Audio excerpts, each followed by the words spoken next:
Good afternoon and welcome to the annual members meeting of the Stonebridge Country Club Community Association. Unlike any of our previous annual meetings, this one's being held virtually using the GoToWebinar application.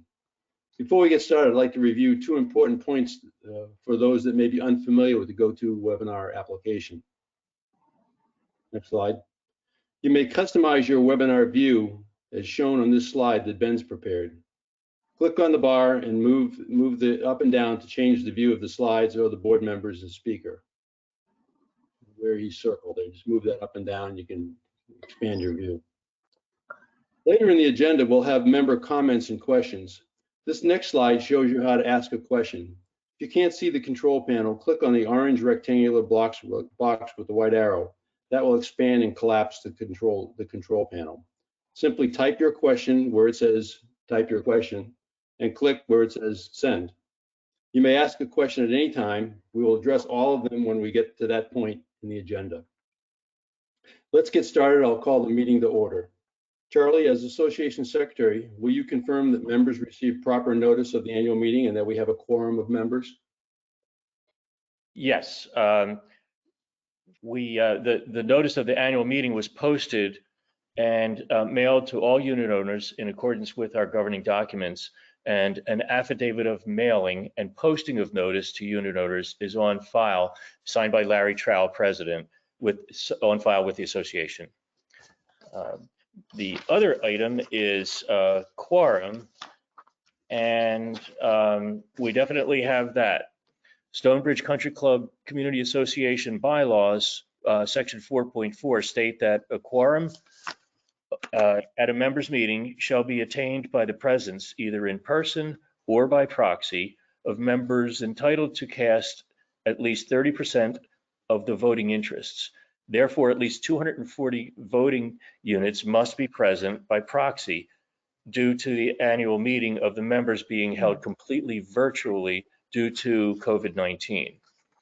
So Vote Now certifies that as of noon today, February 24th, the date of the annual meeting, the number of proxies they have received and counted is 507, which certainly surpasses the 240 needed. Excellent, thank you, Charlie. The next order of business is to approve the draft minutes of our last meeting on February 26th, 2020. The minutes have been distributed. Are there any corrections? If there's no corrections, then the minutes are approved as distributed. Next item on the agenda is the Treasurer's Report. I'll turn the floor over to Dave Harper, the Association Treasurer and Chair of the Board Finance Committee. Dave? Great, thank you, Larry. So 2020, that was a year like no other, quite a pressure-packed year for the management and board. Mostly playing defense, protecting members, staff, operations, and finances, but performing an amazing balancing act during the year, which I'll elaborate on later. So stay tuned, because I can say that from the financial side, there is good news to report. If some of you have already started happy hour without us, that's okay. We'll catch up. So RSM has completed their audit and report, and Ryan McAndrew, our senior manager from RSM, is here with us and will present his report findings shortly. The audit report has been reviewed by the Finance Committee and approved and accepted by the board in a resolution that was approved 2 days ago on Monday, the 22nd, with highlights which will be presented by Ryan. But before I introduce Ryan, let me give some backdrop and history of things that happened during the year without stealing too much of his thunder. So for the year, there was a zero or break-even bottom line from operations in 2020. So how did that happen, you ask? Well, when COVID hit, originally the operation changes began around March.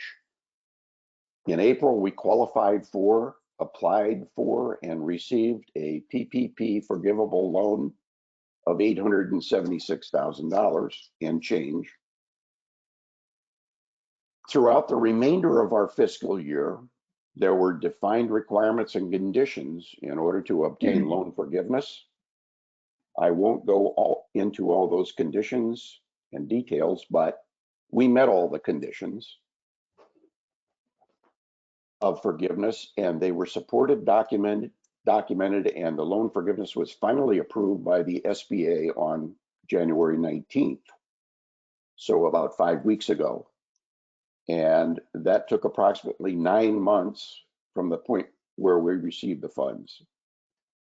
Though the approval occurred after the year was over, we had a reasonable assurance of approval at the year end in order to report it retroactively.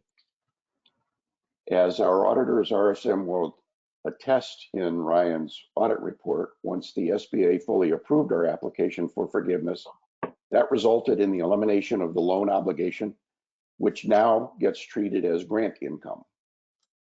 Therefore, of the $876,000 that I mentioned and that we received, $527,000 of that is reported as grant income in 2020, with the remainder, or $349,000, reported as deferred grant income, with an equivalent cash amount being transferred into the risk mitigation fund. Without the benefit of the CARES Act and the PPP grant income, which is now offsetting our COVID-related losses, the loss of operations would have been $527,000. So with that backdrop, let me introduce our audit senior manager, Ryan McAndrew from RSM. Then I will conclude after his report. So Ryan, welcome. Thank you, Dave. I appreciate it. And you did take a little bit of my thunder, I will say. So there's going to be parts of my presentation that will go rather quickly. So maybe you just did my job for me. So I appreciate it. So no, well, thank you all for having me here today. Obviously, I really wish this was in person like in prior years, but these are different times. But I think that we can be very effective. Dave certainly was, and Larry as well. All of us with our messaging, given the current situation. So as Dave alluded to, I'm Ryan McAndrew. I'm a senior manager with RSM and mainly focused on hospitality and private clubs. So a little background on our firm. We're the 5th largest firm in the country, and our team out of Naples works with about, I would say, a few hundred clubs from across the country. So we are very privileged to be involved with this space and be involved with you all in your strategic and your operational initiatives. So let's go over a few of the topics today. So I just wanted to give a quick audit status and give an update on how the audit went. Give a few individual highlights of the financials and some of the things that we're pulling away. And then I thought it would be interesting to go over some of the trends that we're seeing with regard to COVID. Go to the next slide, please. So let's start with the opinion. We have a clean, unmodified opinion for the audit issue. So obviously that is the point of this entire exercise, and the fact that you have that is the same as the prior years that we've been involved, and certainly those that were involved did a fantastic job in making sure we get to the finish line. So just in terms of the entries, just a few reclassifications and reallocations, and I think it's really important to note this is the way it really should be. The members of your finance committee and your board use the numbers they receive to make strategic decisions, and it's important that those numbers are represented correctly. So when we look at the investments that a club can make in order to be successful, one of the most important investments is the accounting department. And Debbie Formica and her team are making sure that the numbers that you all are looking at, that those that are making those strategic decisions, the numbers are accurate and they're solid. And so, as part of that, we like to thank Debbie and her team for their assistance during the completion of the 2020 audit. So to that effect, no uncorrected misstatements, no disagreements with management over accounting principles. But the one note we'd like to make is we did implement ASC 606, the new revenue recognition standard for the 2020 audit. This was issued back in 2014, and it became effective this year. Because of COVID, FASB allowed us another year to defer. So you could have deferred it till 2021, but the club and management, those involved with the audit, decided to comply with it in the current year. And I think that was the correct thing to do. And the only change you all really see in terms of your financial reporting is really the presentation of those capital inflows that are coming through the fund balances as opposed to flowing through the statement of revenues and expenses as they had in the past. So the change does not affect overall fund balances, and really the significant change, if you're really paying attention to the financials year over year, is the disclosures that are related to ASC 606. They're pretty voluminous. I mean, I think I'm probably being very kind by saying that. So I would note that if you're really having trouble sleeping tonight, maybe as Dave said, after you've had your couple daiquiris during happy hour and you really need some sleepy time reading, I would suggest grabbing a copy and dig in. But otherwise, it's just a lot of information, and we'll continue to dial it back moving forward. But we just want to make sure that you all were informed of what all that meant. But moving on, I don't think there's any significant difficulties in terms of completing our audit procedures from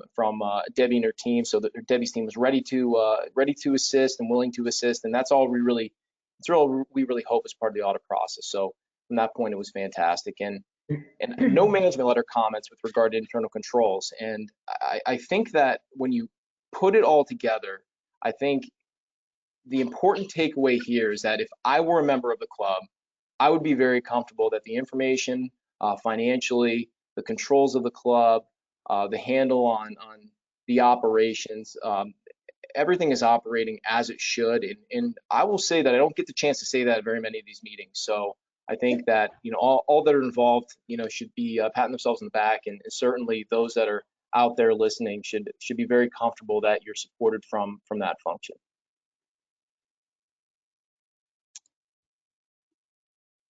So moving on to the highlights, or the financial highlights for the year that we've pulled out as part of our audit process. The total cash increased by about $400,000 to $4.7 million, and I think that number's key, because in the COVID era, cash liquidity is king. So the ability to service your immediate needs is going to be important, as we aren't fully out of the woods yet with everything that's going on with COVID. There may still be potential shutdowns or lost revenue events. Knock on wood, that doesn't happen.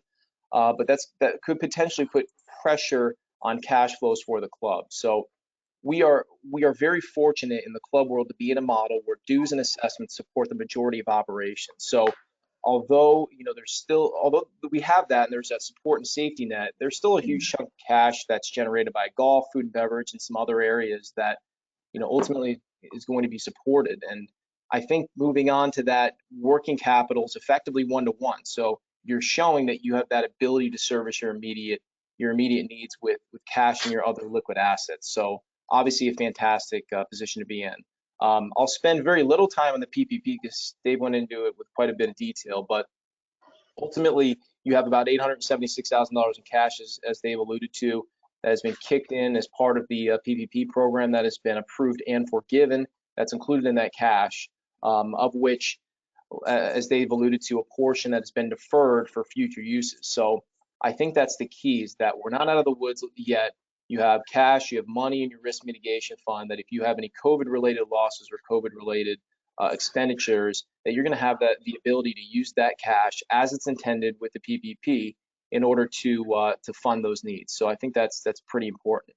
And I'll kind of skip through because Dave covered those number of topics involving the operating results. So the very last line, I think, tells a very important story for the club, and that's it tells us how we need to stay ahead of the capital game. So operations is one thing. The fact that you're break even is positive, but it's really the capital that funds the wealth and the equity of the club. So the ability to service those current and future capital needs of the club will create an environment in which the membership is excited and is more actively involved. And more importantly, from a value standpoint of the club, it's growing the equity, the value of the club and its members by growing the fund balances. So again, we talk about equity, you talk about net assets, it's the fund balances as you're seeing it on your financials. So I think it's important to be break even in operations, but when we're talking long-term, strategically long-term, the health of the club is measured by the growth of those fund balances. So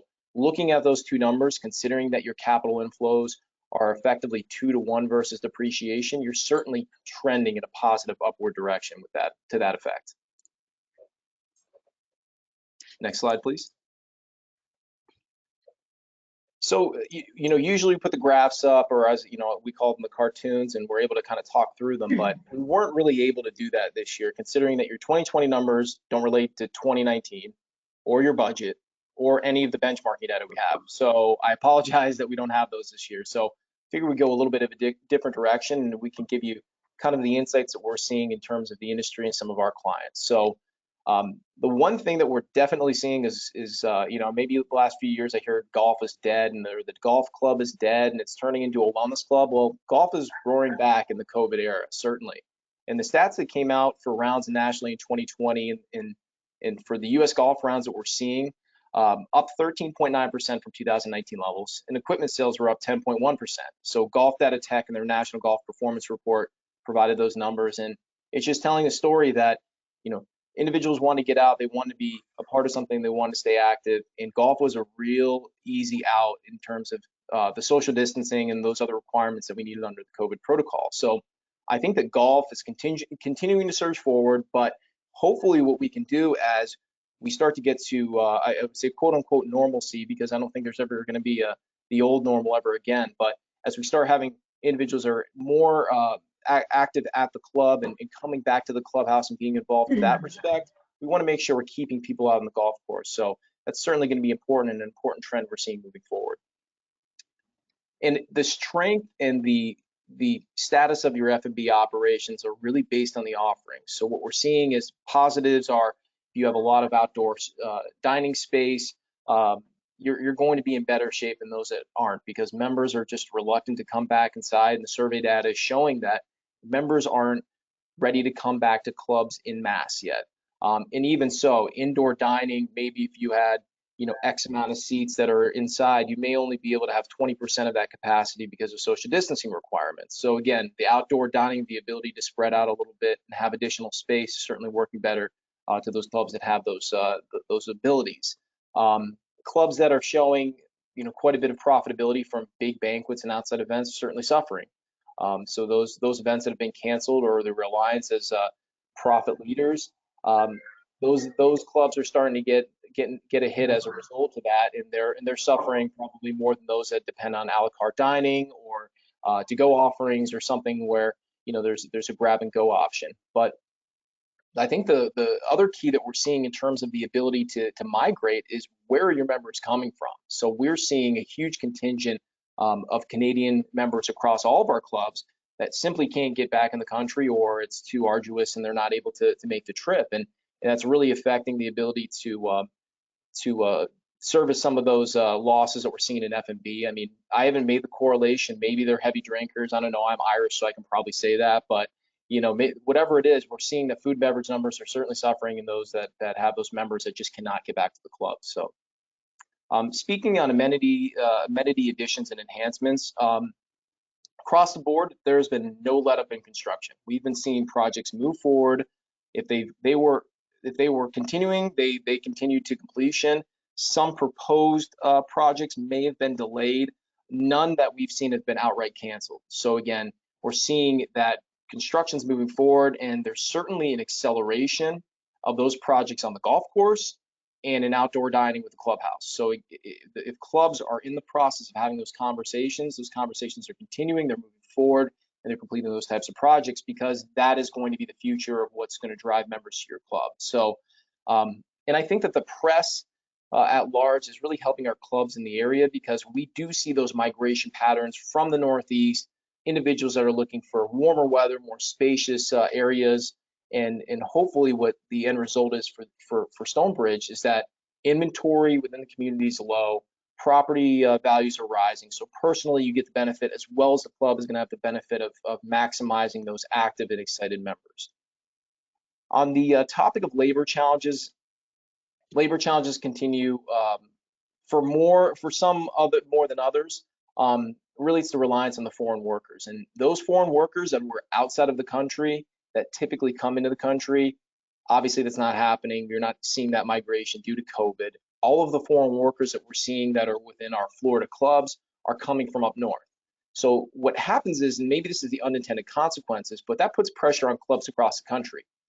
Because even if you're a club that doesn't use foreign labor, what we're seeing is the market for servers, quality servers or quality front of house personnel is getting a lot more competitive. And what we're even seeing is that individuals from our area are being coursed to areas like West Palm Beach or Palm Beach or to Boca in order to fill some of those needs, because there are higher paying jobs maybe at some of the more prestigious clubs in that area. So there's this level of poaching. So again, even if we're saying, well, we don't use H-2B employees as much, or it only makes up a very small population of our workers, we're certainly seeing the effect of our clubs in this area that aren't using them because of the highly competitive market we're seeing for servers and some of those other positions. On the topic of investment in tech, it's not going away anytime soon. So whether we're talking about cleanliness protocols, which is the final point of the slide, or the ability to work or play remotely, there's certainly going to be the need to invest in additional technologies that serve the needs and the minds and ease the minds of membership. So what we've been seeing with clubs, there's a lot of investing in the improvement of proprietary applications to incorporate geolocation or QR code reading, a number of formally physical documents or things like that, in order to limit those touch points. Because again, what we're seeing is that anything that you can do to ease the mind of your membership to get them back in is certainly going to be beneficial, because a large amount of our memberships for all of our clients are certainly holding back until either this thing dies down or until they get a vaccine, or a combination of both. So for cleanliness, I think this is really interesting, because I do spend a little bit of time in the hotel world, and I think what I've been seeing in terms of trends, and I have been doing some traveling, is that cleanliness, which used to be in the back of house, or it used to be kind of away and not seen, is certainly being moved to the front, in right front of mind, effectively. So I think what I'm seeing is that the hotels want to show, hey, look at what we're doing, look how hard we're working to keep everything clean. Look at us, making those strides to make you comfortable. I think that there might be some takeaways there for our clubs, and really, again, it's providing our membership with the ease of mind, to return to the club safely and confidently. So hopefully that slide was useful and interesting. So that's our wrap up for this year. I really, really appreciate the opportunity to get to speak to you all today. Unfortunately, not in person, but hopefully we'll do so next year. So stay safe, and I will hand it back over to Dave. Great. Thank you, Ryan, for that very excellent report. And we had welcomed Ryan to stay on for the remainder of the meeting, but he has a very pressing, important meeting with a 3-year-old. So I get it. So thanks again, Ryan. Appreciate it.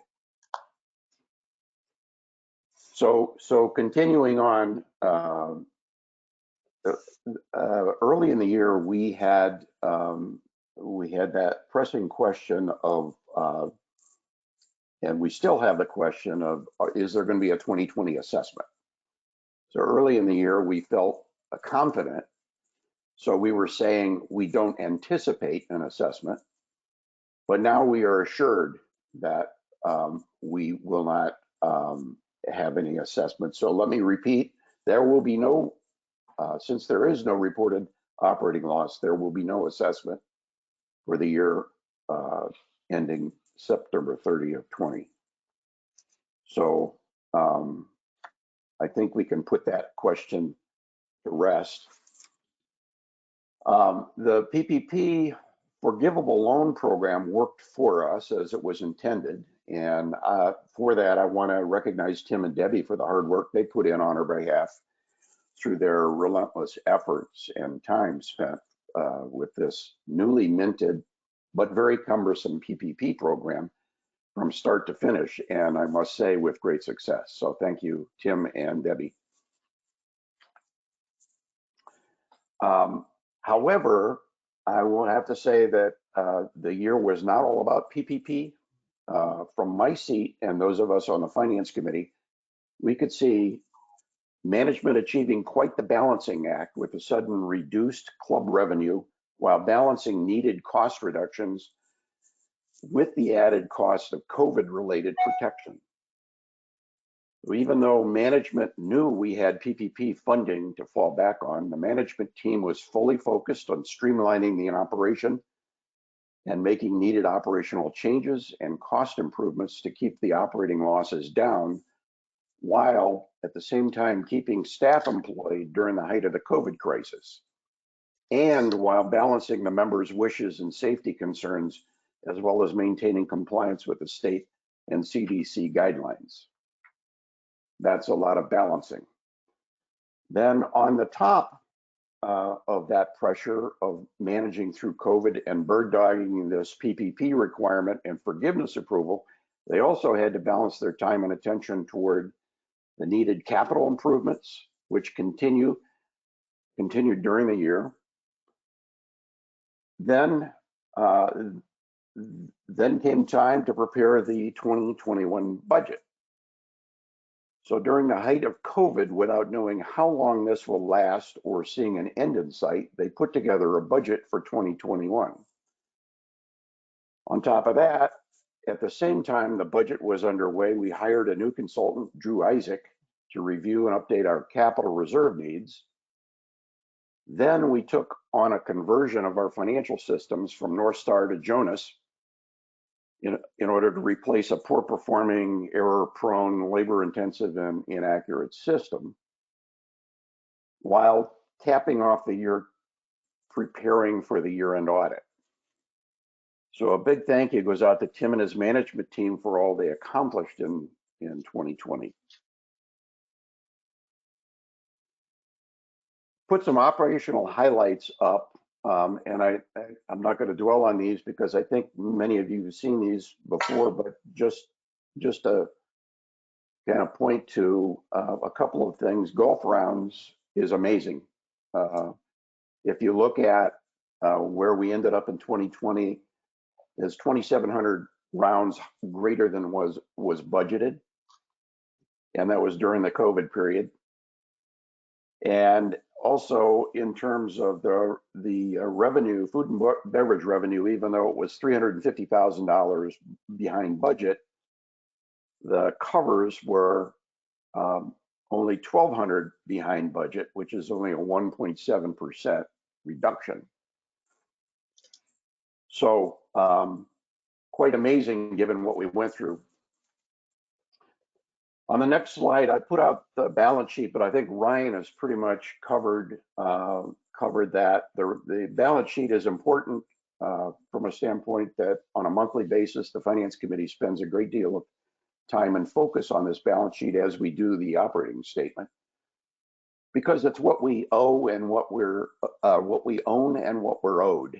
So we need to focus just as much attention on that because that defines our financial position.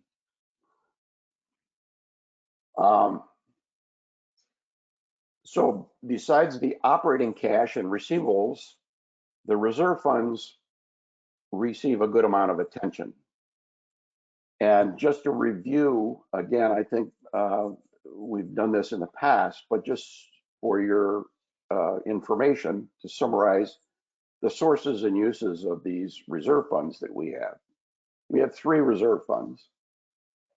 That's on the next slide, Ben. Thank you. We have 2 replacement funds, and we have a risk mitigation fund. The 2 replacement funds, one is the Master Reserve Fund, which gets its funding from the annual dues, and the Resale Reserve Fund gets its funding from the unit resales. Both are used for the replacement and repair of capital assets. The Risk Mitigation Fund is typically funded and sourced through, that's where we park operating surpluses at the end of the year. And that's where we're parking the $349,000 that will get deferred.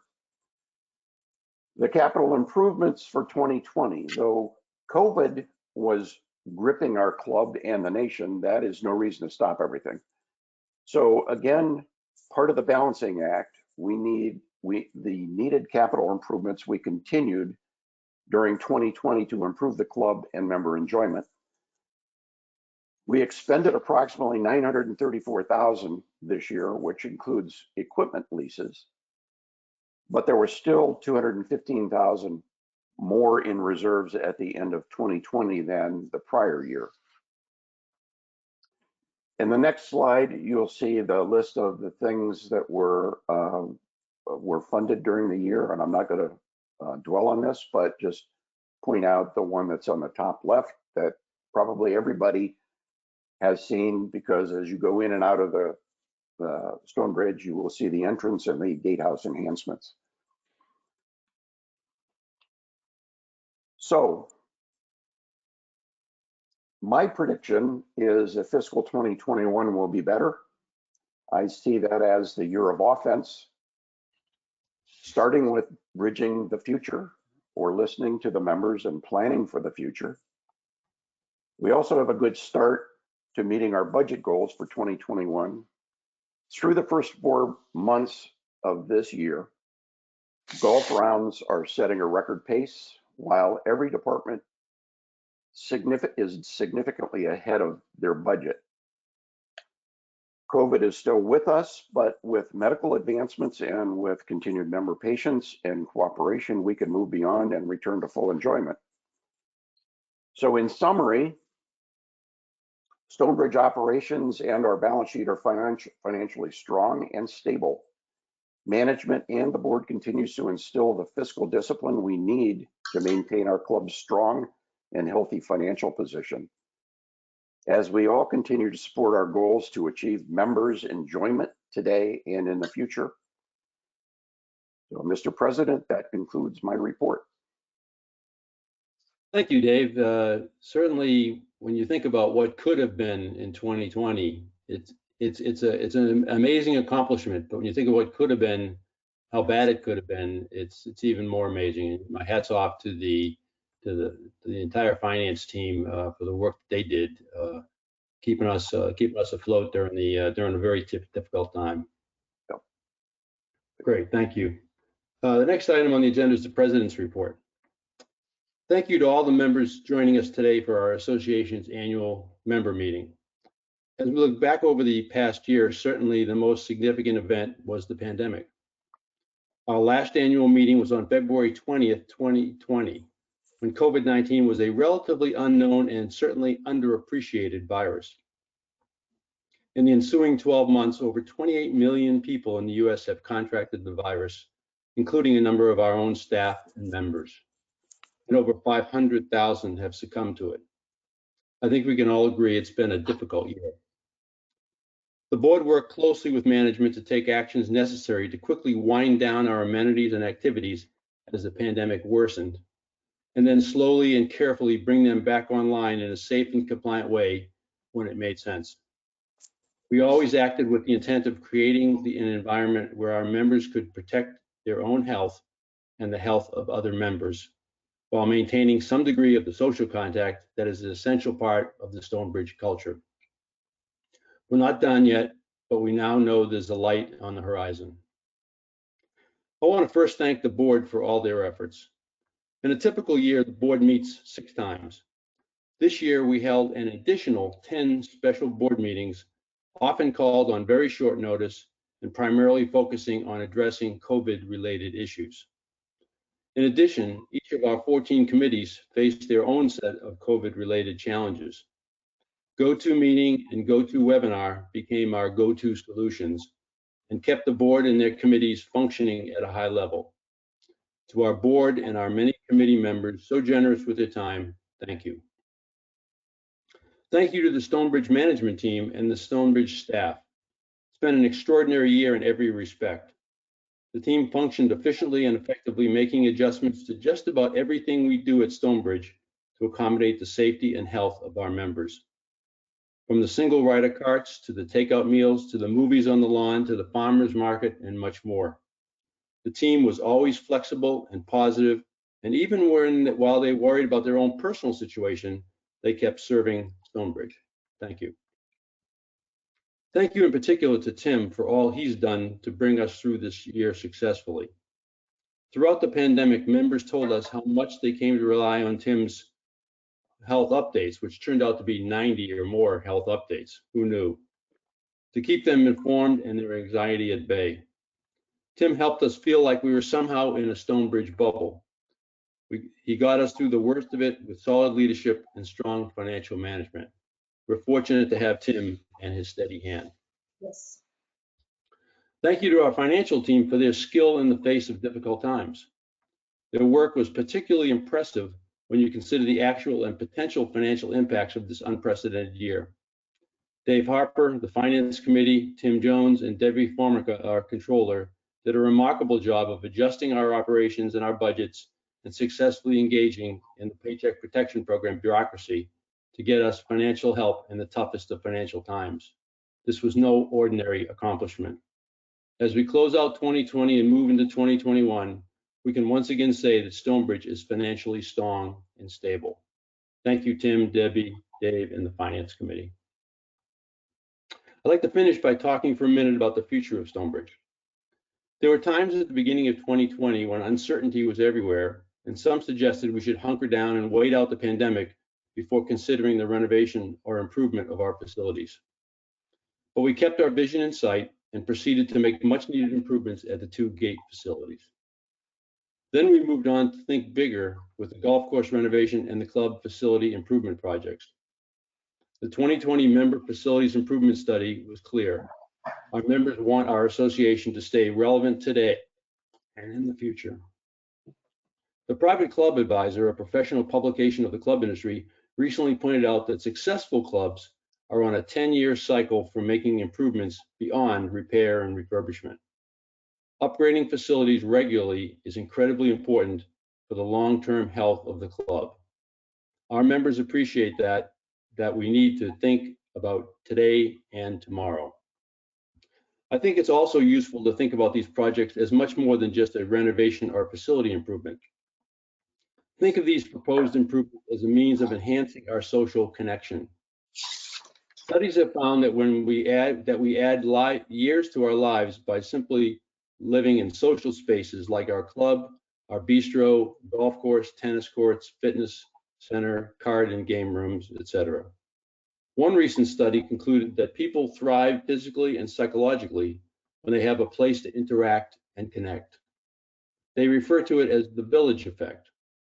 I urge members to think of our proposed projects as enhancing our village and making our social connections more accessible and more fun for our members. Thanks to each of you for giving me the opportunity to serve as on the Stonebridge board these past 3 years. It's been an enlightening experience and one I would recommend for every member. Thank you. Okay, moving on, I'd like to ask each board member to briefly discuss some of the highlights of the accomplishments of their committees as they chaired their past year. But first, I'd like to take a minute to thank all the terrific volunteers on all of our committees. These committees and their members that serve and the members that serve on them are the driving force behind so much of what we enjoy and appreciate about our community.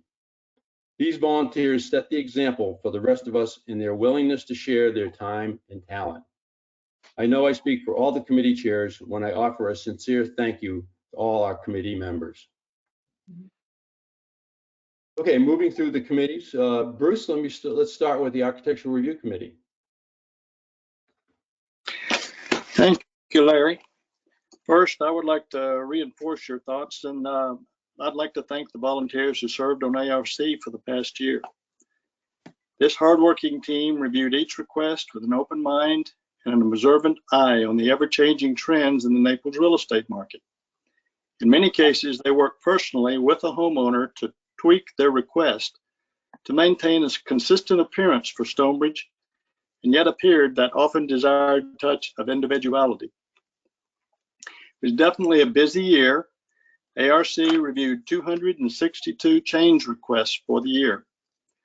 This represents an increase of over 24% from the corresponding period in 2019 and 20. Of these requests, over 99% were approved, with the average response time being 4 calendar days.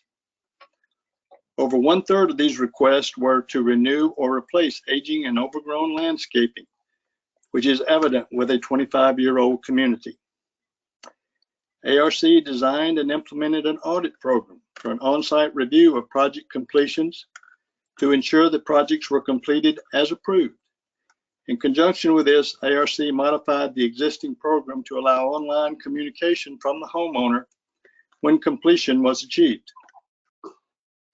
Our team reviewed and modified specifications for the use of Bahama shutters on single-family homes. ARC also reviewed and validated mailbox standards and yard art guidelines. Review on a case-by-case basis resulted in the removal of 2 yard art items. We reviewed and updated ARC files for the condominium approval specifications. In addition to the numerous single-family projects, several major projects were also approved. Some of those were the pool expansions for Middleburg and Carrington, although Carrington has since been put on hold. We had paint renewal for Heatherwood, Middleburg, and Willow Bend, all 3 communities. New lights for Heatherwood and Middleburg, landscape changes for Shoreham and Middleburg, gutters for Braeburn and Middleburg. Even had new house and unit numbers for Middleburg. All in all, this was a very active year for ARC, and I feel that our team has responded well to each new request to add value to Stonebridge. And once again, I want to thank all the industrious volunteers that we had on ARC. Thank you. Thank you, Bruce. That was a great year for ARC. Very, very good. Sandy, would you like to talk about communications and information technology? Yes. In this year of COVID, I think Tim and Katie were our star members. As Larry had said, Tim with his health updates of over 90 of them, and Katie with the weekly voice. I think that was very important. It kind of put in perspective what was needed. We as a committee have been helping and reinforcing from the facilities and golf ad hoc committee to put together a Bridge into the Future communication plan. And that's an ongoing plan of how we're going to do that, which means implementing weekly emails, monthly meetings, displays as they're finished. 2 other areas that we've started in the committee are Eunice Sherman is going to be heading up ambassadors. So if any of you listening would be interested, it would be people from all areas of the community that we want to make sure have the facts about what's going on, so that when you're in your golf group and a rumor happens, you'll know the facts. Also, Dixie Bibb is handling the FAQs because there's lots of questions coming in from all areas. So now we have a standard of how they're handled. So if a question comes in about the golf renovation, it goes to Tom Pinkerton, he answers it, and then through the review process, it ends up with Dixie and Katie. We have been doing tweaks to the website. And then the other area that we are doing is updates for the hot wire installation, which is the majority of homeowners have been installed. And I think that's the priorities from this year. Thank you. Great, thanks, Sandy. It'd be interesting to see if Bridge into the Future gets to 90 like the health updates. Well, I don't know. All right, Jim Carroll, you want to talk about the accomplishments of the Community Standards Committee? Sure. Thanks, Larry. Like Bruce said with the ARC, I want to first start off by saying that I was very blessed to have such hardworking members of the Community Standards Committee. They are dedicated, they're hardworking, they're willing to answer the call even when we give them a short time to respond. And without their help, frankly, I don't think it's an overstatement to say that Stonebridge community would not be as physically attractive and welcoming as it appears to be without their help. We really worked on things that address and enhance the curb appeal of everybody's home, including the condominiums. This year, we jumped on, in addition to our normal reviews of roofs and driveways and sidewalks, we took on 2 projects that were pretty important to the community. The first one was the renovations of the mailboxes throughout the single-family home communities. using a local handyman. All the mailboxes in Manchester and Thornbrook have been refurbished, and mailboxes in the Hawthorne Estates should be finished by the end of the year. There is a rumor, it's not really true necessarily, but we have been contacted by the Publishers Clearinghouse to applaud us on our mailboxes. The second project is one that comes from the Thornbrook Committee. The Thornbrook Committee was concerned, rightfully so, with trees that were overgrown or deceased and were presenting a real problem, a safety concern throughout the neighborhood. And we were asked to help the Thornbrook Committee by policing the pruning and the removal of some of those trees. And that took us about 3-4 weeks to finish that particular project. And I invite everybody to drive through Thornbrook now and see how wonderful it looks. The curb appeal, again, has been enhanced. And I would just like to once again say that I really appreciated all the work by all of my CSC committee members. They were great to work with, easy to work with, and really committed to the community. So more of the same next year. Thanks. Great, thank you, Jim. The Community Standards Committee is really critical to keeping Stonebridge looking fresh.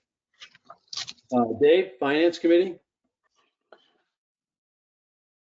Yeah, I think most of the accomplishments I highlighted in the treasurer's report, but there is one other accomplishment to highlight that, and that would be the annual renewal of our insurance, because each year our Joe Morrissey, who is our subcommittee, insurance subcommittee, has assisted the Finance Committee and the club, sharing his expertise to achieve the appropriate coverage and best pricing. So thank you to Joe. We have, I believe, the largest committee with 13 members. And I have to say a big thank you to all 13 Finance Committee members who faithfully attended almost every meeting. Plus, we had at least 2 other ad hoc meetings during the year. And that, as I added up, comes to about 97% participation from all of our members, which speaks volumes to the commitment and the desire to serve our community. Not to take away from our committee members or diminish their contribution in any way, but management made all these accomplishments happen. We recommended, advised, counseled, and provided oversight and review, and they made it all happen with a pretty lean staff. So I just need to give credit where credit is due. Great. Thank you very much, Dave. Every year is a big year for finance, but in particular this year, for sure. So, Tom Pinkerton, would you like to brag a bit about the Golf and Green Committee? Sure. Our big accomplishment for the year was, working with the board and management and golf operations, to support the safe participation of our membership in the sport. Every decision that was made was really driven by the impact of the pandemic. And we tried to make decisions that allowed our members to play and play safely. We went through a series of changes we have a lot of walkers now at Stonebridge. We increased tee time intervals, single rider carts, driving range limitations, all the things that would allow us to participate in the sport and do it safely. And you have to compliment the golf operations people, Eric and his staff, Jason and the guys that handle the clubs and the carts just did an amazing job getting players out there. As Dave mentioned earlier, we've got record rounds going. We had more rounds of golf in January of 2021 than we have ever had in a January month. And that's off single tees with single rider carts and with walkers. So those guys just did an amazing job. And I guess the other thing I would recognize is, our handicap subcommittee has done a great job. We've got members now who play golf and then they key in their score at a pace of about 85%, and that is way up from where it was 2 or 3 years ago. And we had a great committee group committed to making sure everybody was having as much fun as possible this year. Great, thank you, Tom. Thank you Sure. very much. Charlie, you want to talk about the Grounds, Facilities, and Security Committee? Sure. We have handled a number of major projects this year. In addition to that, at every meeting, we have multiple minor things that are addressed by the committee, but I'm going to highlight just the major initiatives that we took on over the past year.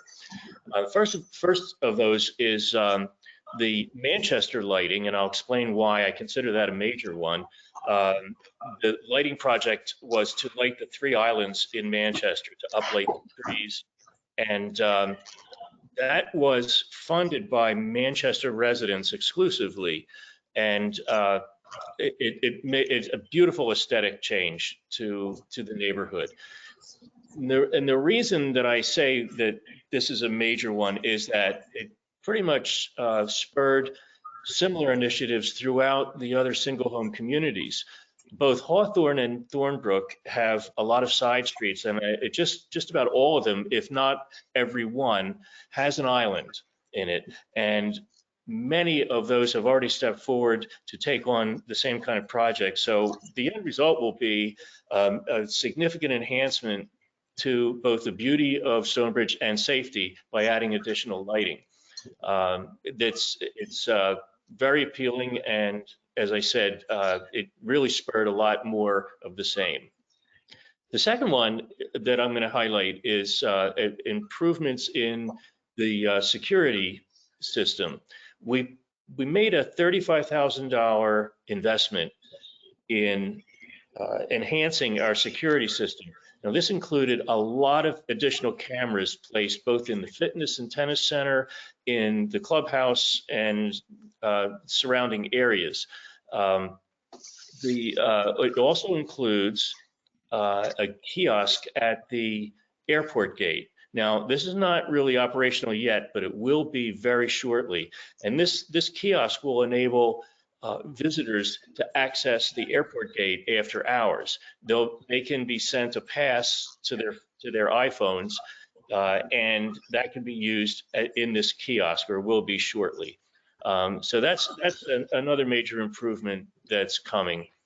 The third one that I would highlight, and this is probably the one that has been most recognized and noted, is the enhancements and improvements to the airport and Immokalee Road entrances. This was a big project. It took quite a bit of work on the part of committee members to get it right, which included putting up the new monuments at both entrances, the Stonebridge signs to the left and right of the gate, a new color scheme, and most visible, a new fountain that has gotten a lot of attention. Now that's also, we have some more enhancements to that fountain that will come. It just finally got to the point where the wiring has been, many of you may have noticed that there was wiring over the edges of the fountain, but that is gone now. And in the coming weeks, we'll be able to do things like tweak the height of the fountain and also potentially add color to it when we want. The next one is the pool furniture that I think was highlighted in Dave Harper's presentation as one of the items that he noted. We had to replace the pool furniture 2 years early because it just wasn't holding up. It was stained, it was breaking, and frankly, it wasn't safe. The ends of the lounge chairs, if somebody sat on the end of that lounge chair, it could actually flip over and throw the person out of the chair. And that actually happened once. And fortunately, there was not an injury. But we've got new pool furniture, new umbrellas, and I think it's a big improvement over what we had. One thing that we're working on right now that's it's going to transition the old and the new board is a safety issue. This involves both speeding in Stonebridge and pedestrians walking in the streets, people who are out for their walks, walking in the streets. Both of those combined make for a really dangerous situation. So there's a subcommittee of this committee that's working on how we want to tee this up, and in conjunction with Sandy Fleming and the communications committee, is to launch a program to make people aware of the speed issue and also walking in the street. And then finally, the one thing that's coming soon is the long-awaited chair replacement in the dining room and grill rooms. You probably all have heard a lot of dissatisfaction over the past few years about the chairs that we do have. A lot of people were unhappy with the weight of the chairs, the inability to push them in and out, the bulkiness, etc. And we have placed an order. Actually, it's a 16-week process since the order was placed, to replace 224 chairs in the dining and grill rooms, and they will be evenly divided, 112 rather, chairs with arms and 112 chairs without arms. 20 new bar stools, and finally 40 stackable chairs that would primarily be used in the live oak room, but can also be used in the dining room when we have overflow. The committee worked very hard on this, spent a lot of time trying to analyze what people wanted. And what we came up with was chairs with straighter legs, chairs that are narrower than we have now, and both of those will enable us to fit more chairs around a table when it finally becomes safe to do that with social distancing. The depth of the chairs is also, they're not quite as deep as they were, and that's to handle the people who are vertically challenged, who find that they can't get their legs quite to the floor. The weight of the chair, they're considerably lighter than what we have right now. And they also will have front casters, which make both of those things, both the weight and the front casters, will make them easier to maneuver and pull in and out of the table. And then finally, the durability of the fabric was a big concern. And the chairs that we ordered, the fabric that we ordered for the chairs, far exceeds the industry's gold standard for durability. So we balanced all those things against trying to provide a chair that would exude what we've called timeless elegance, a look that will hold up over the long term, and that being 10 years, because that's really how we reserve for replacement. The chairs are going to be delivered, we expect, sometime in mid-March, so we only have a couple of weeks left, and we'll get these chairs in. And hopefully they will satisfy all the things that everybody always wanted in a chair. Can't wait. I could go on for an hour and a half about everything you ever wanted to know about chairs, but I'll spare you all the gory details. Thank you very much. Thank you. We look forward to the chairs. Betsy, would you like to talk about House and Member Services accomplishments? Yes, you have a list there in front of you, so I'm not going to repeat that, but I am going to just tell you a little bit about this year. This has been an extraordinary year for all the wrong reasons, but the Stonebridge community has found a way to remain vibrant and active. We owe a tremendous thanks to the management team. Tim, you've been extraordinary. Ben, Liam, Indra, Katie, and Amy. They, along with the team members, have found ways to navigate the difficulties created by the pandemic and to keep us fed, entertained, and informed. The onset of the pandemic brought with it confusion and uncertainty on how to go about our lives. Our clubhouse, the heart and soul of Stonebridge, was closed for 12 weeks.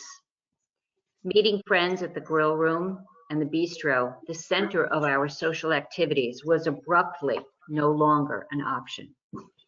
The management team immediately adapted to the situation by offering takeout menus from the dining room and the bistro, averaging well over 600 orders a week. They organized an on-site farmer's market and a fish vendor. In addition, they offered grocery, paper goods, and very conveniently, wine and spirits to meet the needs of members. As we came to understand the parameters of the pandemic, the club reopened to dining with strict adherence to the recommended CDC guidelines. The House and Member Services Committee and the management team collaborated on precautions that would best serve to keep members safe while offering some normalcy in resuming dining and social activities. Some events were canceled, but many were modified to accommodate new safety standards. Buffets were changed to prefix menus. These included the Stone Crab Fest, Thanksgiving, New Year's Eve, and Valentine's Day dinners.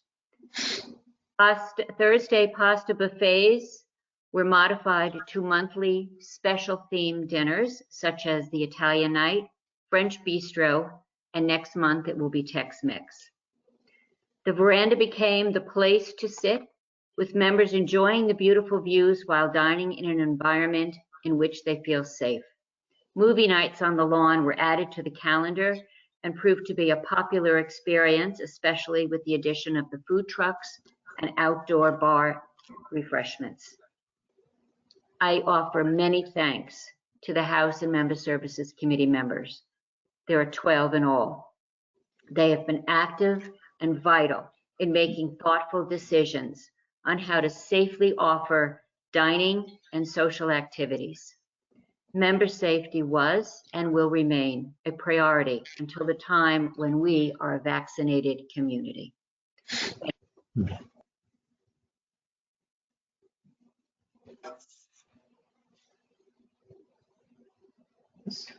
Larry, you're muted.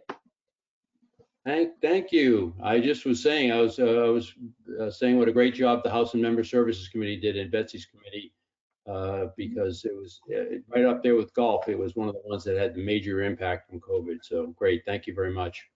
You're welcome. Kathy, Legal and Governance. Sure. Thank you. I'd like to start out by thanking my fabulous Legal and Governance Committee for all their hard work. Sometimes an issue came up that required a very quick turnaround, and they were always very responsive. And then some of the issues that required a lot of research and study, they took the time to do that. So just a wonderful committee, and I want to thank them very much, particularly for their commitment to Stonebridge as a community. So Legal and Governance reviewed and researched and consulted with legal counsel to prepare a revision to 2 articles in the Master Declaration. The first article, Article 14, Special Assessments, and Article 17, 2A Amendments. With both of those revisions, we prepared a white paper that explained what the proposed changes were and how they impacted the declaration. The draft resolutions that were drafted were presented and approved at the May 22nd Board of Directors meeting. And both of those resolutions are basically on hold right now because we have a lot of issues going on with the members. Those resolutions will go to a member vote, but there's so much going on now with the strategic planning. We didn't want to have too much going on for the members at the same time. So they will be coming up at some point. The Legal and Governance also researched, reviewed, and prepared a revision resolution for the mailboxes in the Hawthorne Estates Supplemental Declaration.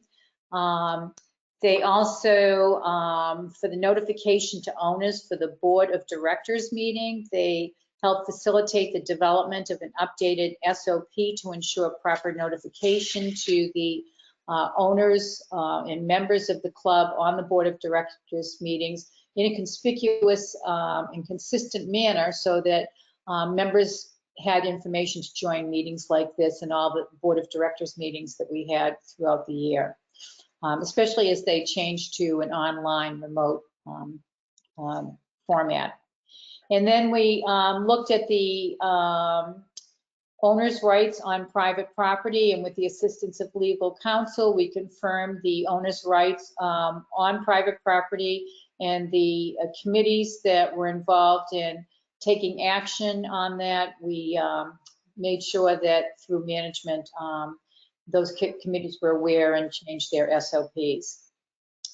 And then, as importantly, we made sure that there was an update of the governing documents for the community with the assistance of legal counsel, reviews in the 2020 Florida statutes were reviewed, and Legal and Governance Committee assured that the documents that we have in place are in compliance. And that's it for the year. Great, thank you, Kathy, great job. Gail, would you like to talk about strategic planning? I do, thank you, Larry. The Strategic Planning Committee is a spirited, dedicated group of people, 11 people, including Dave Harper and myself. And we took on I'm going to just touch on 3 key projects that we worked on this year. One was putting the final pieces together in order to enable us to build a renovation plan, and that was the facilities planning study, where members told us what improvements they would support and how much they would be willing to pay to support those improvements. We took all the information we've gathered over the last several years and put together the Stonebridge Improvement Board presentation in October, where we recommended the facilities that would be supported by members for improvement, and asked the board to form an ad hoc facilities improvement committee and initial funding to get us to a member vote. And then finally, what we're here for, and that's to do the strategic plan. The group completely rewrote, reorganized, and proposed a new format for our strategic plan, which was adopted by the board. One thing I would like to point out in addition is the work that Rose Murphy did to build the senior living options enrichment class that was presented. She had prepared it for last year, and that didn't happen because of COVID and not being able to have a full meeting. So she completely updated it and presented this in November. So I want to thank her for that. It was an eloquent and compassionate presentation for members if you didn't have a chance to see it. And with that, I'm going to stop. So Right, thank you very much, Gail. Thank you. It's been a busy year for strategic planning for sure. So, Jim, you want to wrap us up with the tennis and fitness? Sure, happy to do it. Like everybody else, COVID-19 really bothered tennis tremendously. All the social events that we had scheduled got canceled. But our major achievement, frankly, was that we were able to institute a series of protocols to make sure that our tennis players were safe and felt safe on the court.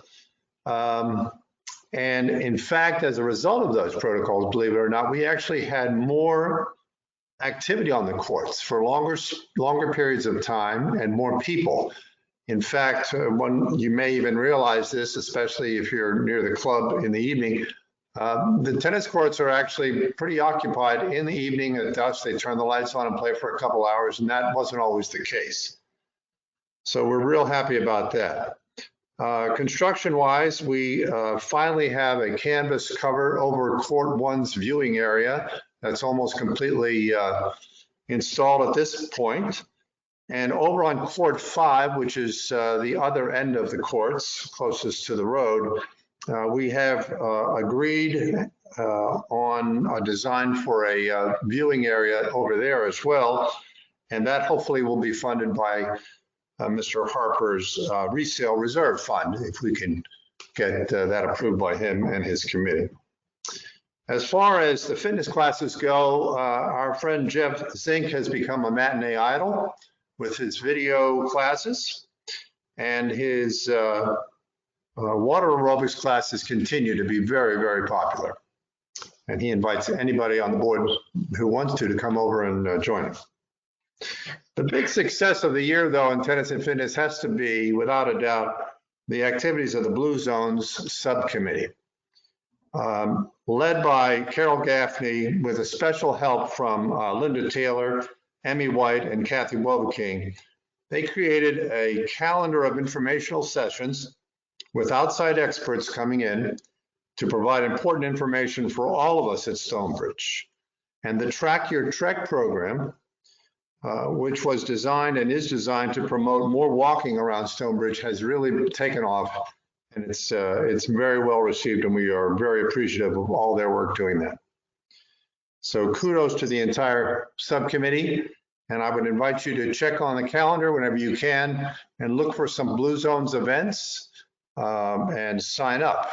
And the last thing I would say, which is probably the most obvious, is that Chef Liam has really helped us by increasing the menu choices to include some plant-based items, and everyone is going to do better with that, and they are delicious and, believe it or not, good for you.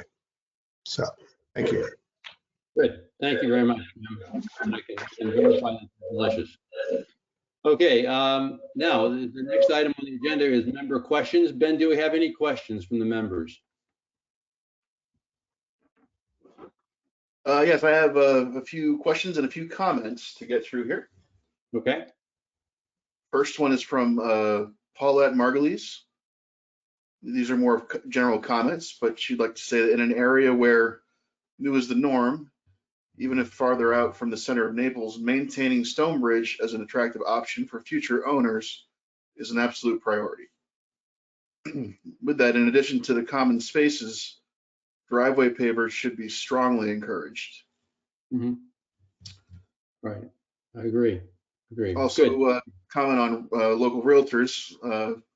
They've said that private interior spaces have not kept up with the times, and faced with moving 5+ miles out or redoing kitchens and baths dating from the early 90s, many buyers choose the newer communities. And she says this can become a real issue for SCC, and I look to the board and committees to consider all its aspects. All right. Thank you. Thanks for the question. Next question. Okay, next question. This is another comment from Gift Brown. This is not a question, but a comment. Tim and the entire Stonebridge team did an incredible job in getting this club to where we are in a very difficult 2020. Great job, and I appreciate your continued dedication to keeping us safe and happy given the COVID limitations. Thank you, Gift. Let's see. Next question is from Susan Milligan, and she wants to know what was the cost involved in hiring the Drew Isaac firm. I could address that one. It was $8,800. Well spent. Mm-hmm. Well spent, because it confirmed our reserves, which is critically important. Next question, Ben. Another comment from Martha Isaac. She says, kudos to all of you. Thank you for the countless hours you've spent making our community a really special place to live. Thank you, Martha. Sissy. Next question. This one is from John and Kathy Weiss. Came through on my email. Says, great update on finances, and please thank the entire board from Kathy and I. One quick question, please. We left Stonebridge on 2/13 with some trees out front with half of their lights out. We're returning next Thursday with guests since this is our first year here. Not sure if the trees are kept lit year round or only through an extended holiday season. If lighting is extended, have they been repaired or replaced? I can actually answer that question. They have been repaired and replaced, and typically we leave those lights on out front as long as our lighting vendor is willing to keep us whole out there. So we'll keep that up for as long as possible, and then when they do look less than up to standard, then we'll have them taken down. Okay, great. Thank you, Ben. Is that it for questions? Let's see, another one just came in on the question box. Says, we are new to Stonebridge and we are very impressed with all of you, from Sabina Hurley. Thank you. Well, I can tell you that this board worked very, very hard, and all the committees with them worked very, very hard for our members. They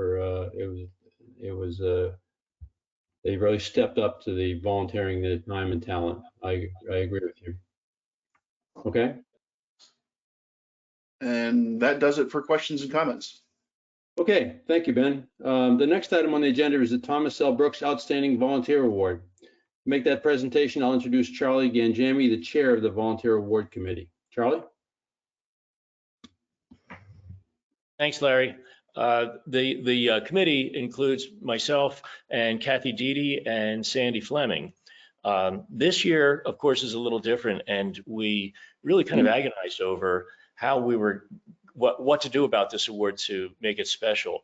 One of the options was to defer it until next year, and we kicked around the pros and cons of this, and ultimately we brought it to the full board to weigh in. And the board unanimously felt that we should go ahead and do it this year. And fortunately, Sandy Fleming volunteered a brilliant idea, and that was to kind of ambush this year's winner, kind of like when Publishers Clearinghouse goes to somebody's house and ambushes them at their front door. That's exactly what we did yesterday afternoon when we presented this award to Dr. Carol Gaffney. What you're going to see is a video of that presentation yesterday. So I'm going to turn it back to Ben to go ahead and play this video.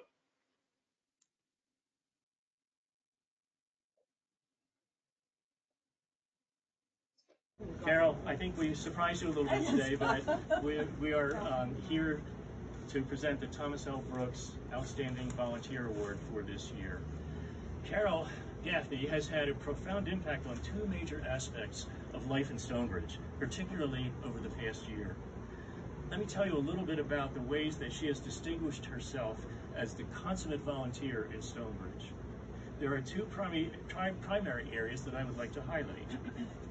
As many of you know, Carol has been intimately involved in the Blue Zones initiative in Stonebridge, in Southwest Florida, for a number of years. She served as a volunteer facilitator for Blue Zones Project Purpose workshops, helping several hundred people find their purpose or reason to get up in the morning, which longevity experts tell us can add up to 7 years to one's life.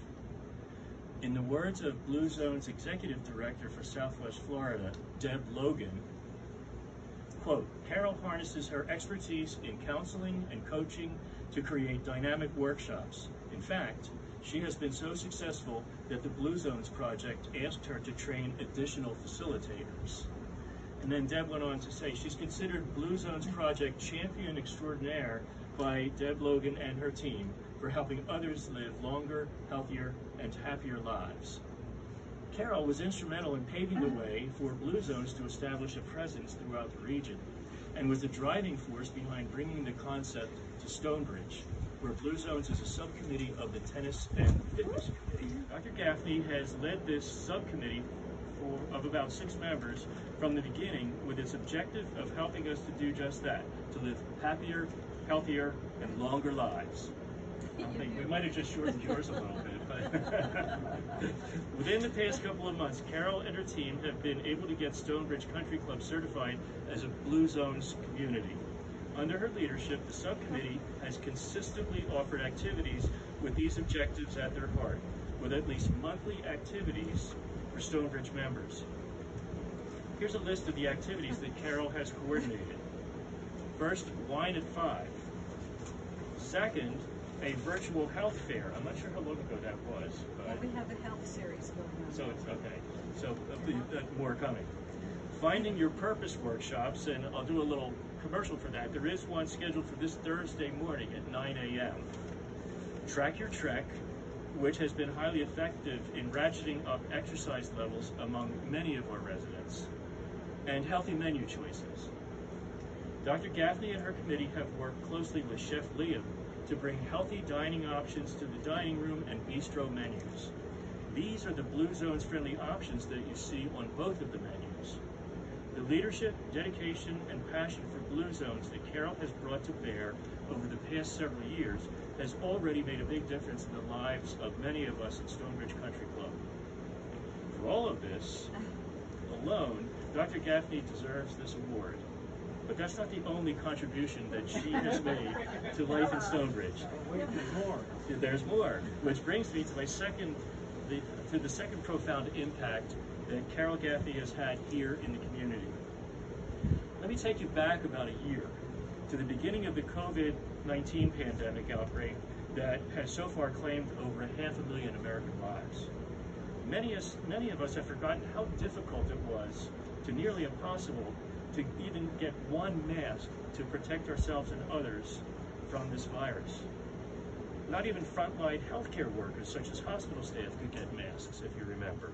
While many of us complained and bemoaned the situation, Carol took it upon herself to do something about it in her characteristically selfless action.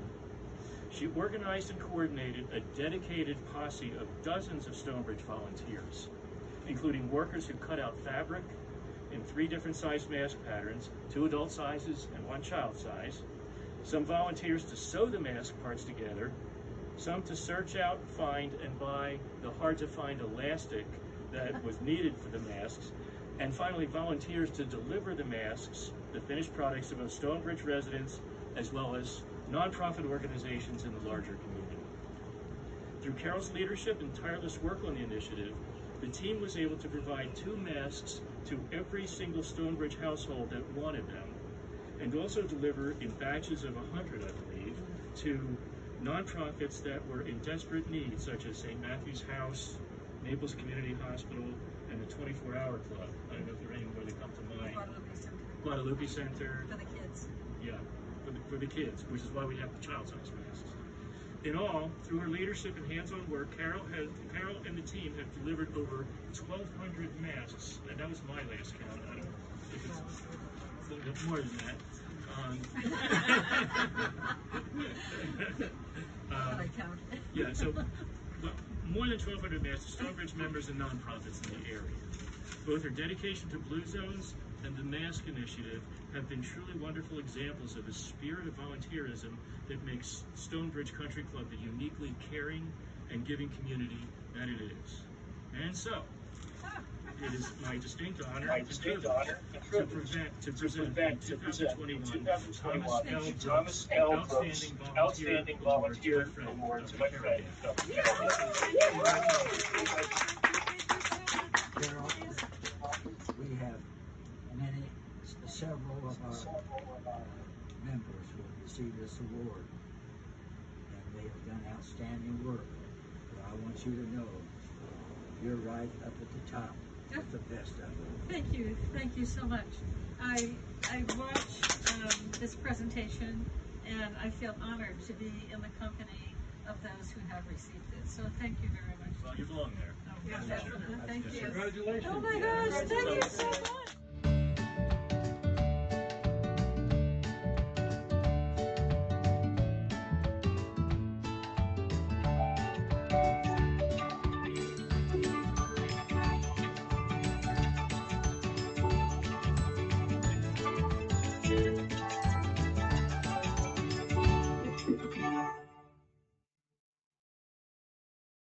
Thank you, Charlie. Yeah, That was I have awesome. to say, Carol, maybe for a good reason, saw us coming out her window before we arrived, and she was already in tears before she opened the door. It was a really emotional thing and very gratifying. It was great. Great idea. Well executed. Thank you very much. And also thank you to Mary for being the videographer for that and the editor. She did a great job as usual. Okay, the next item on the agenda is the introduction of the 3 new board members. We are extremely fortunate to have 5 highly qualified members volunteer to serve on this association board. These board members were elected by the members and will serve our community on the board for the next 3 years. The new board members are, in alphabetical order, Max Borden, Dan Graziano, and Kathy Hey. Taylor. Good job. Congratulations to each of you, and thank you for agreeing to volunteer your time and serve the members of this association. And on behalf of all of our members, I offer a sincere thank you to all 5 of you for volunteering to serve our community in this important responsibility. I'd also like to thank the nominating committee for their work in conducting this election. The final item on today's agenda is the recognition of the departing board members. For that, I'll turn the floor over to Jim Carroll. Thank you, Larry. I also will go in alphabetical order. Our first departing board member is Betsy Gallo. As I prepared my remarks for today, I tried to come up with one single word that would best describe Betsy Gallo. Enthusiastic came to mind right away, and then dedicated, and then persistent. And as you can see, I immediately realized that there isn't just one single word to describe Betsy. You see, that's what you get when you think about Betsy. She gives you more than you asked for, and you quickly realize you're glad she does. As the chair of the House and Member Services Committee, Betsy found herself right in the middle of facing the challenge of how Stonebridge should best deal with the pandemic. She and her committee dedicated themselves to working closely with the staff to provide as many services to the members as they could in a safe and secure environment. She and her committee members were persistent in finding new ways to provide the services our members wanted without risking the health and safety of our members and our staff. Safety measures were installed in the dining room and the bistro using CDC recommendations. Curbside takeout got expanded. Plated entrees replaced buffets. And Betsy and her committee continued to work with Chef Liam and his staff on updating the menu options. But that's not all. I'm sure most of you remember the word hot wire.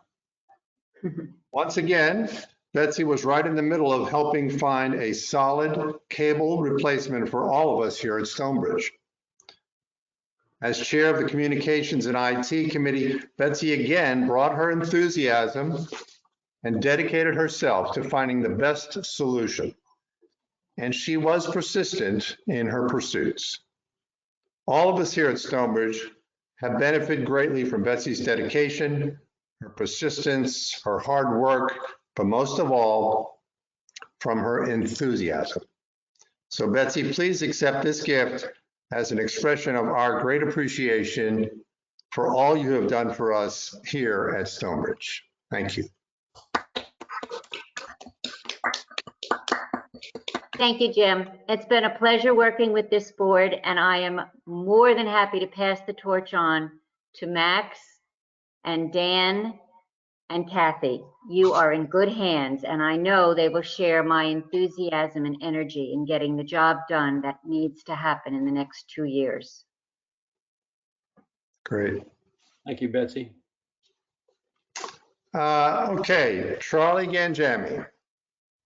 I first got to really know Charlie a few years ago when we worked together, and I mean worked, on the Community Standards Committee. Charlie was always the first to roll up his sleeves, raise his hand to help out in any job that had to be done. His willingness to volunteer and get right to work was infectious and made my job as chair of Community Standards a easier task to undertake.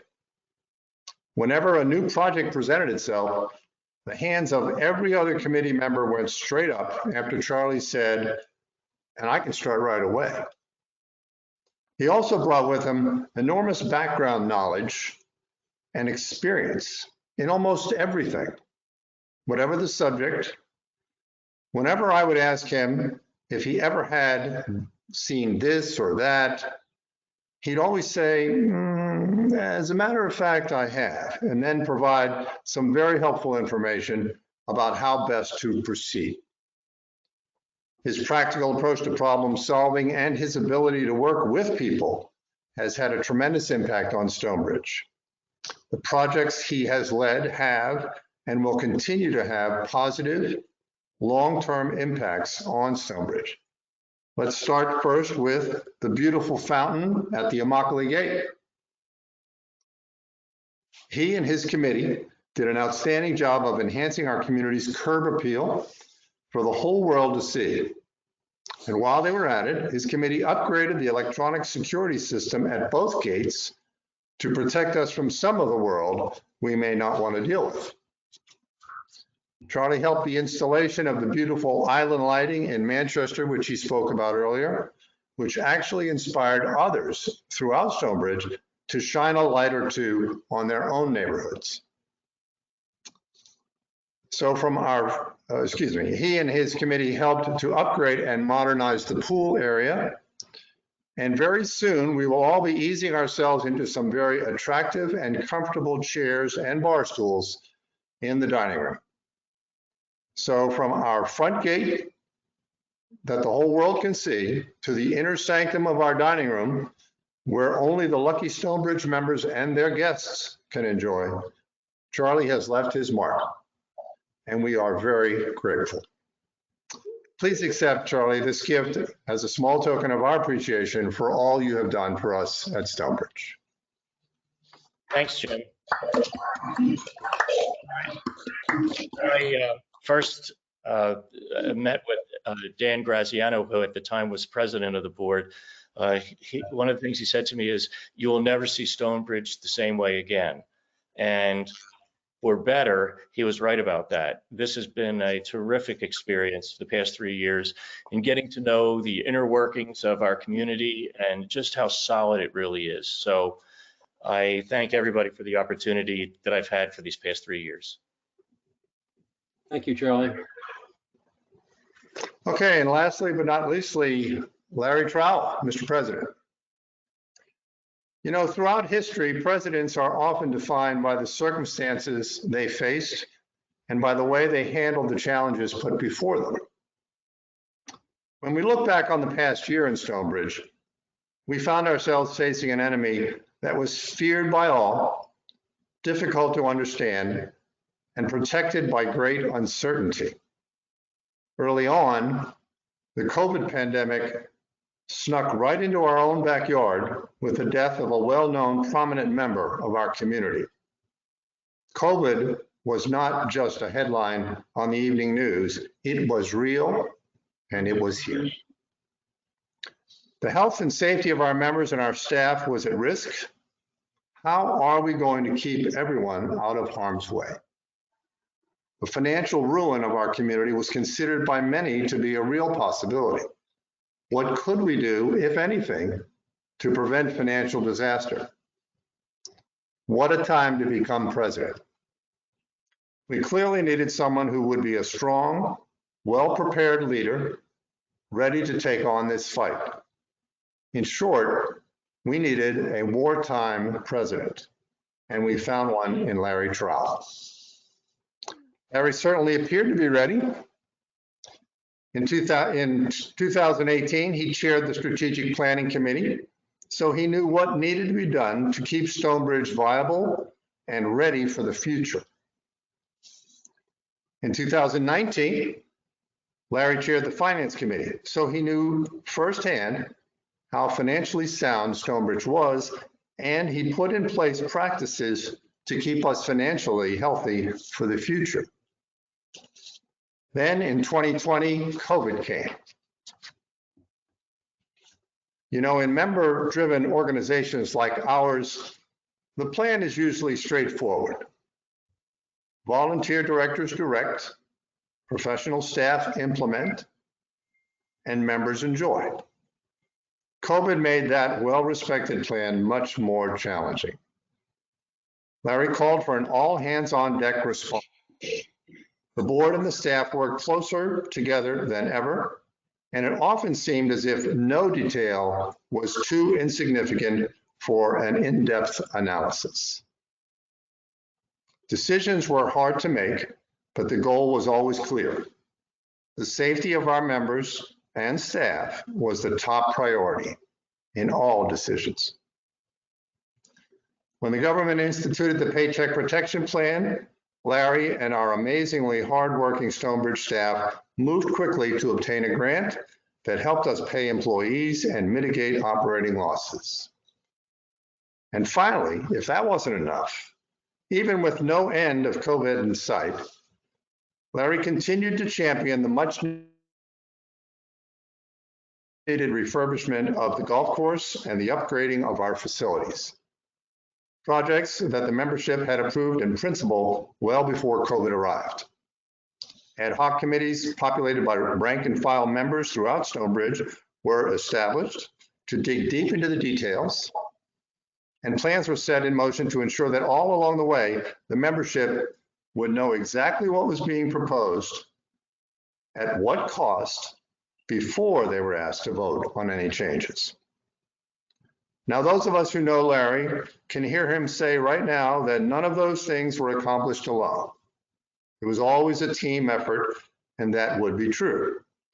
But it takes a leader, in this case, a wartime president, to set the stage, find the help, remain vigilant, and get the job done. The war against COVID is not over, but because of Larry's leadership and hard work, we are better prepared to combat this pandemic. Therefore, it is with great pleasure that I express to you, Larry, the gratitude of all of us throughout Stonebridge for your hard work over the last 3 years, and especially for your leadership in this last most difficult year. Please accept that small token of our appreciation, which hopefully we'll see a picture of soon, for all you have done for all of us.